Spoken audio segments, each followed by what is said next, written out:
guys, this is Sanjeev Rapper.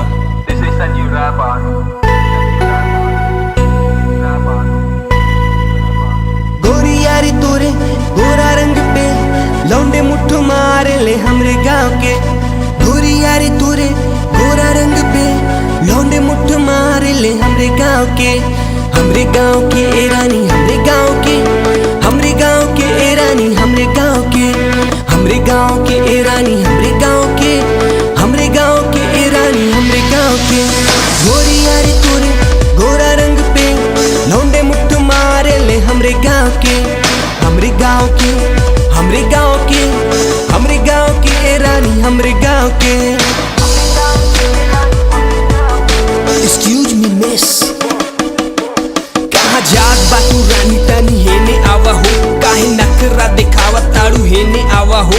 तोहर गाल बा कमाल, तोहर चाल बा कमाल, तोहर रूप देखी के ए रानी भईनी निहाल। तुही देखी के ए रानी हम त जी मारिला, कैसे बताई हम त प्यार तो से करीला। रूप के ए रानी काहे नखरा दिखावेलू, आवा ना बहिया में काहे तड़पावेलू। गोरी यारे तोरे गोरा रंग पे लौंडे मुट्ठ मारे ले हमरे गांव के। गोरी यारे तोरे गोरा रंग पे लौंडे मुट्ठ मारे ले हमरे गांव के। हमरे गांव के ए रानी हमरे गांव के, हमरे गांव के ए रानी हमरे गांव के, हमरे गांव के ए रानी हमरे गांव के, हमरे गांव के ए रानी हमरे गांव के।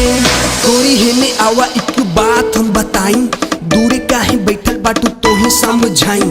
प्यार करीला हो तो से प्यार करीला, प्यार के ए रानी इजहार करीला। रूप के ए रानी अपन जलवा दिखावना, होठवा से होठवा गोरी तू मिलावना।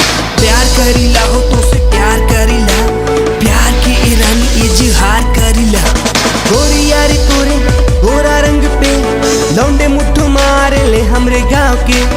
गोरी यारी तोरे गोरा रंग पे लौंडे मुट्ठ मारे ले हमरे गांव के। हमरे गांव की ए रानी हमरे गांव के, हमरे गांव के ए रानी हमरे गांव के, हमरे गांव के ए रानी हमरे गांव के, हमरे गांव के ए रानी हमरे गांव के। गोरी यारी तोरे गोरा रंग पे लौंडे मुट्ठ मारे ले हमरे गांव के। हमरे गांव के, हमरे गांव के, हमरे गांव के ए रानी हमरे गांव के। हमरे गांव के, हमरे गांव के, हमरे गांव के ए रानी हमरे गांव के।